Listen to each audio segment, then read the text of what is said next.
Hi, my name's Ashi, and this is my presentation on the movement of a spring.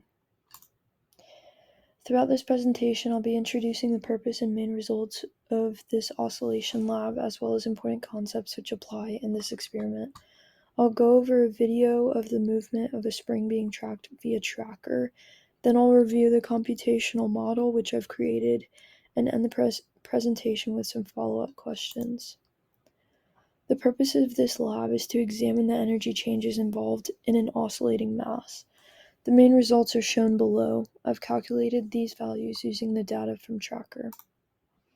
Some important concepts to note: I used the position and velocity update formulas to model the change in the ball's motion by using the net force, which is only comprised of the force due to gravity and the spring force.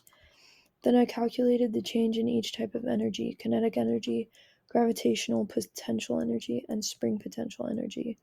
Also, I set the system to be the mass, the spring, and the earth, and the surroundings to be nothing.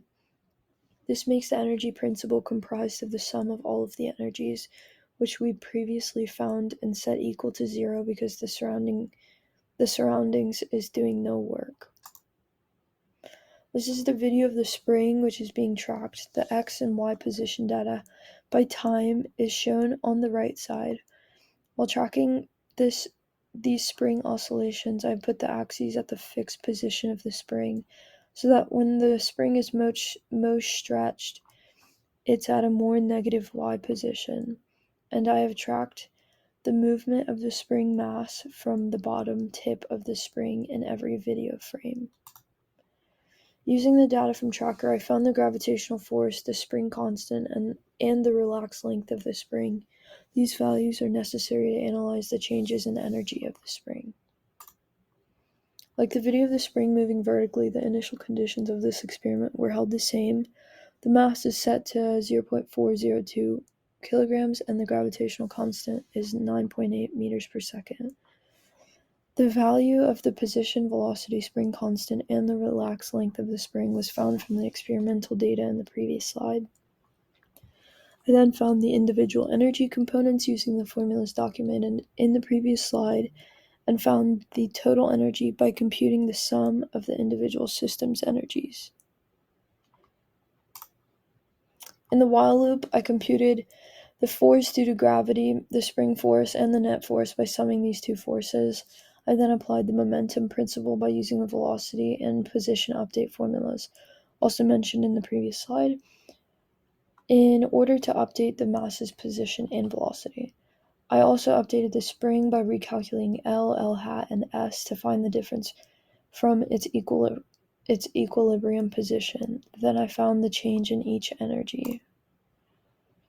This is the video that's produced from the code. On the top left screen, the mass's movement is shown, and below that is the change in energy versus time graph that is produced from that data. On the right side is the X and Y position data versus time.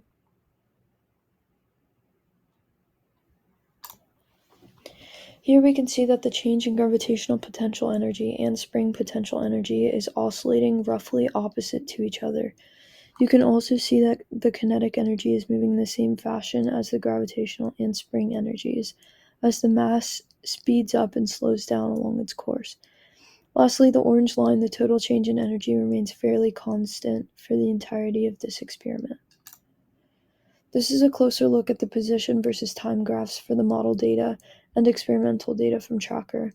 The graphs are pretty identical, though they are consistently slightly off. This brings up the topic of possible errors. In this experiment using tracker, I tracked the movement of the mass from the bottommost position of the mass, which looks like it yielded positions on the X and Y position data, which is slightly varied from the model data from the computational model. To conclude this lab, we'll go through a few questions. In this model, it's very evident that the energy principle is satisfied. You can see this through the orange line on this graph, which represents the change in total energy in the system, staying along the x-axis. According to the energy principle, the total energy should be equal to 0.